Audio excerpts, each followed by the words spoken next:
So I'm a perfumer, but I'm also an obsessive collector of scent memories.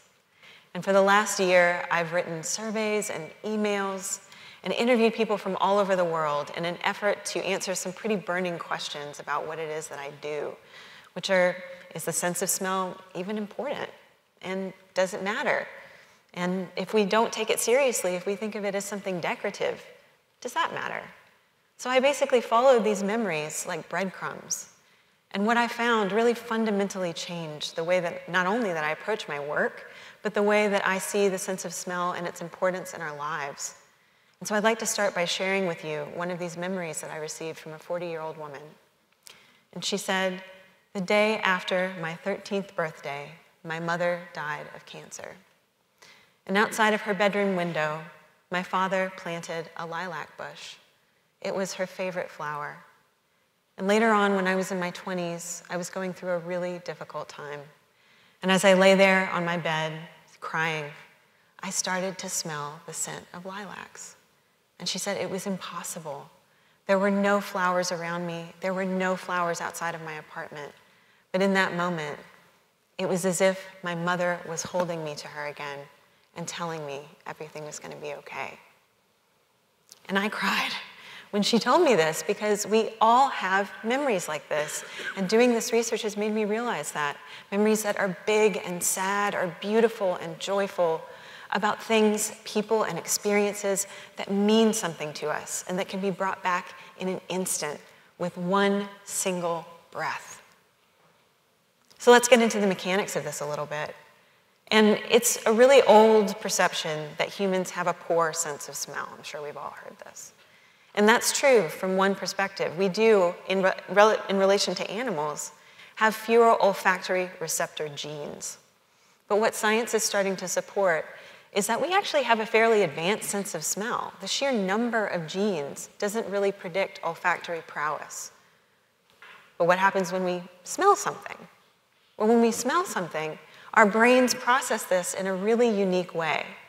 Because instead of going to the cerebral cortex, which is where we process language and judgment, smells go to the limbic system. This is where we store long-term memories and emotions. And this is why, and I'm sure we've all experienced this, it's really hard to identify the name of a smell immediately when you smell it. And it's also really, our memories that are triggered by smell are really powerful because they're long-term emotional memories. So this is pretty interesting. But what gets more interesting is that even though we're not aware of how smell affects us on a day-to-day level, consumer product companies are. And a lot of these memories that I started to get were about products like these.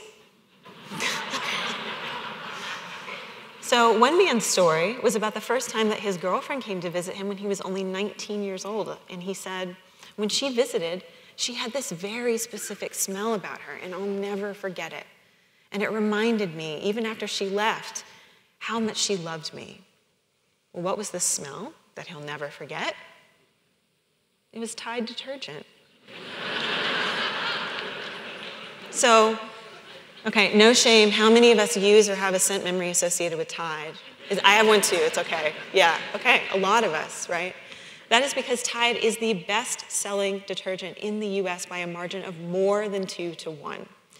And according to Procter & Gamble, the smell of Tide, a big part of its appeal, is a citrus, fruity, and floral experience. These are not random components. The smell of citrus strongly correlates to cleanliness.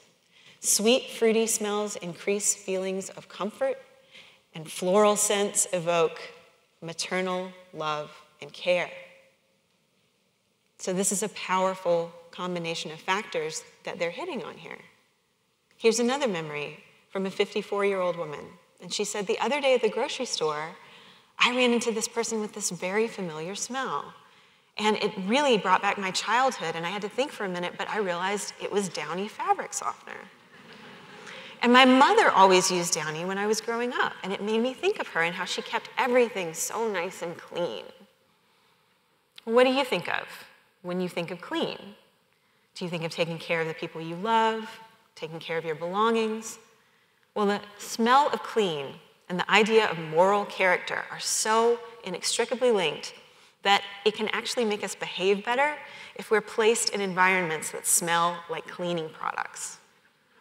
In a recent study, people were more willing to volunteer or donate money to charity if the room that they were in was sprayed down with citrus-scented Windex. Note to all of you doing fundraising out there. Don't tell them I told you that.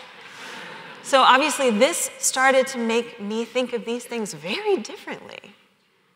And so I started to think, okay, well, if I'm a consumer product company, what are the things that I'm looking to do? I'm launching a new product. I know that I need to hit on these deep emotional cues. I know that these cues need to be about cleanliness and care and success. Studies have also revealed that people like a new product better if they already know what it's supposed to smell like. It's not a foreign smell to them, and if it smells strong. So I'd do pretty well for myself if I went and made something like this. Smell like the lifestyle you deserve. So this is a real product line. And I hope that you're seeing this with a fresh perspective. Right? These take scents from products we already know, like Downy and Febreze. They add double the fragrance, and they use loads of marketing cues about luxury and care and cleanliness and success. And this gets us to the core of the issue, which is that just like industrial processed food, we are being marketed and sold industrial processed smells. And these smells are in everything. They're in every detergent, candle, bar of soap, deodorant we buy. And we're not necessarily aware of this fact, but they are engineered to hit these emotional chords.